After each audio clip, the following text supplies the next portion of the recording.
just finished up this Pac-Man multi-game conversion for one of my friends.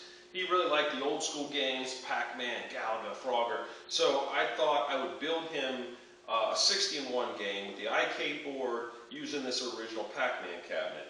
I thought this was the perfect candidate. I had this cabinet in the back. It's been out of order for a long time, and it had a board set problem. So what a perfect candidate for this conversion.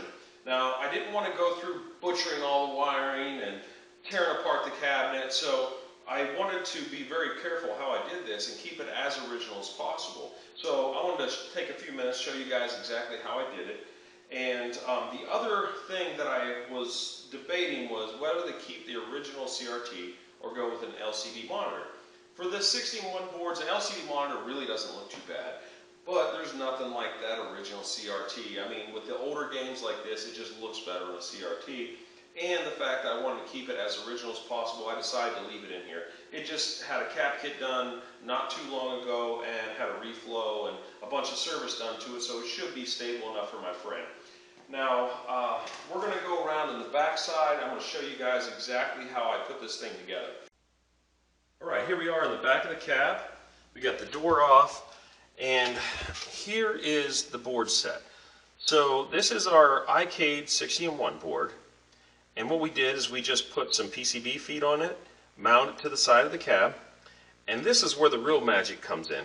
This is an awesome piece of hardware. It's from Hot Rod Arcade, and it's a JAMA to Pac-Man harness converter.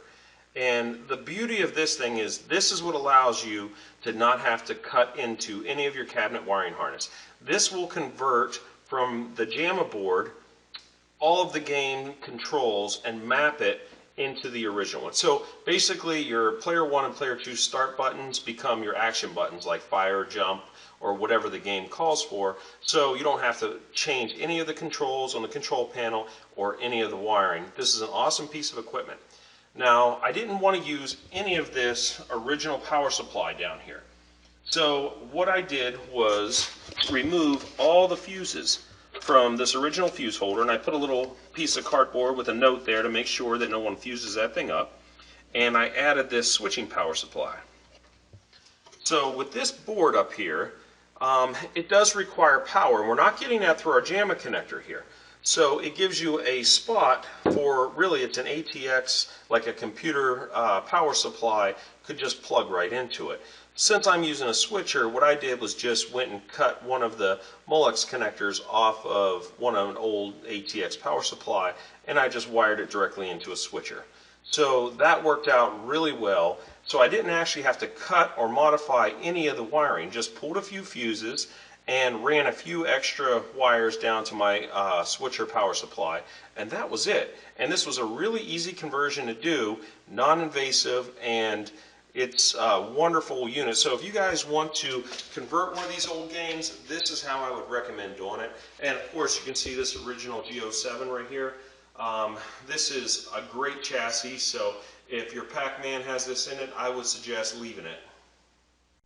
When you boot this board up in test mode, this is the first screen you're going to see. This is your display test. This comes in handy for when you're trying to dial in your CRT monitor. This is a really useful screen. Alright, so it says down here at the bottom, it kind of walks you through this, but there's a few parts that's confusing. So we're going to hit Start 2, and that's going to bring us to the next screen. If you're interested in clearing your high scores, you press Start plus S1 at the same time. So we're going to hit S2 and go to the next screen. Alright, now here we're at the dip switch setup. So this is what can be a little bit confusing at first, but you can see we're on line 1 here, and then it lists the individual dip switches 1 through 8 up the top. So if we scroll left to right, basically we can adjust the coin settings for the game if you want to use coins and make this a coin operated game. Now if you go down to the next line, so we're at highlighted line 2, here as we scroll left to right, we scroll through a different category. Demo music, this is a big one. Most likely you're going to want to turn this to no and turn that music off because it gets really annoying after a while.